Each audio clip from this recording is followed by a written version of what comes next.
Sahabat, Assalamualaikum Nusantara yang dicintai Allah dan ibu-ibu sekalian dari Majelis Talim Aisyah yang dirahmati Allah Subhanahu wa Ta'ala. Saudah binti Zum'ah memang bukan wanita biasa ya. Beliau mampu untuk mengorbankan dunianya untuk akhirat, dan ini tidak semuanya begitu ya. Artinya tidak semuanya begitu itu. Ada orang yang kadang-kadang mau sih dapat akhirat tapi tidak harus ngorbanin dunia dong, gitu ya. Tapi beliau tinggalkan semuanya. Sampai detik ketika beliau berhijrah sudah meninggalkan semua dunianya, ternyata sampai di tanah hijrah itu suaminya meninggal dunia. Ya.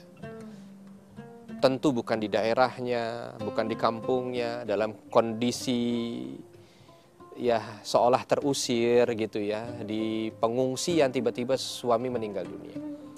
Singkat cerita, beliau menerima itu dengan penuh kesabaran ya. Sampai akhirnya beliau pulang ke Mekah.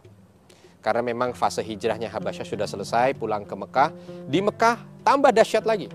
Ya karena sudah tidak punya apa-apa lagi, mau pulang kemana? Kalau ke Mekah itu sebahagian sahabat yang kala itu masih memiliki suami, pulang masih memiliki sandaran, punya suami. Ya. Masih bisa kemana kita? Saya ikut, mau kemana aja saya ikut. Ngikut, ada yang diikut. Saudah siapa yang diikut? Tidak ada. Padahal kala itu Islam sedang dalam kondisi yang betul-betul tertekan. Dalam titik nadir yang seolah begitu sulit tantangan yang dihadapi oleh umat Islam kala itu. Akhirnya di masa yang bertepatan Nabi SAW kehilangan istri tercintanya, Khadijah radhiyallahu anha.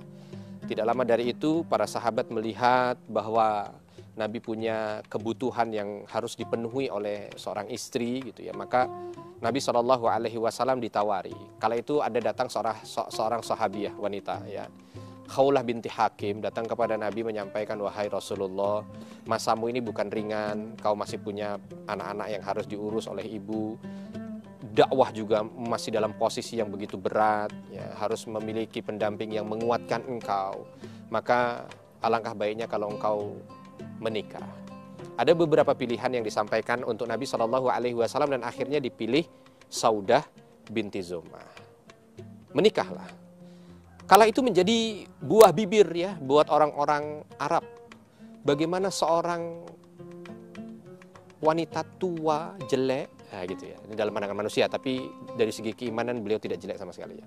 Wanita tua jelek menggantikan Khadijah yang begitu mulia, baik, cantik, terhormat ya gitu. Itu gosipan orang di luar sana.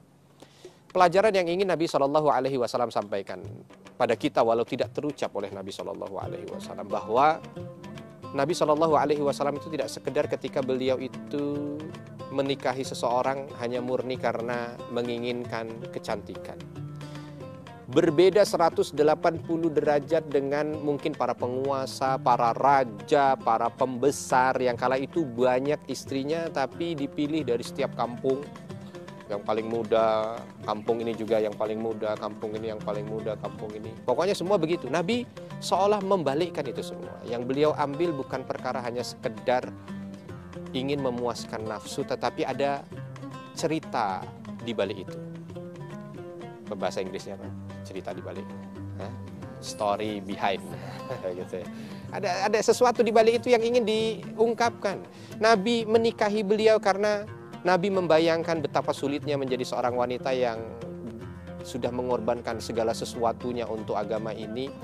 Dan kala itu beliau sampai pada titik kehilangan semuanya sampai suaminya. Maka Nabi mengambilnya sebagai seorang pendamping ya, sehingga dia terkuatkan. Dan ini akhirnya ditiru oleh para sahabat yang lain.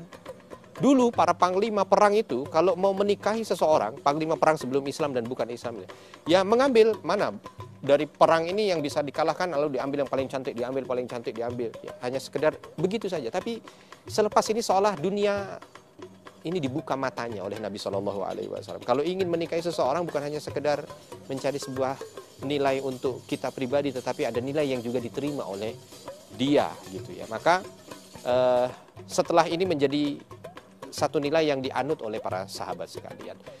Selepas itu juga ternyata ini kebaikan untuk Nabi Muhammad SAW. Kenapa? Karena Nabi kala itu memang membutuhkan wanita yang mampu menggantikan kedewasaan Khadijah.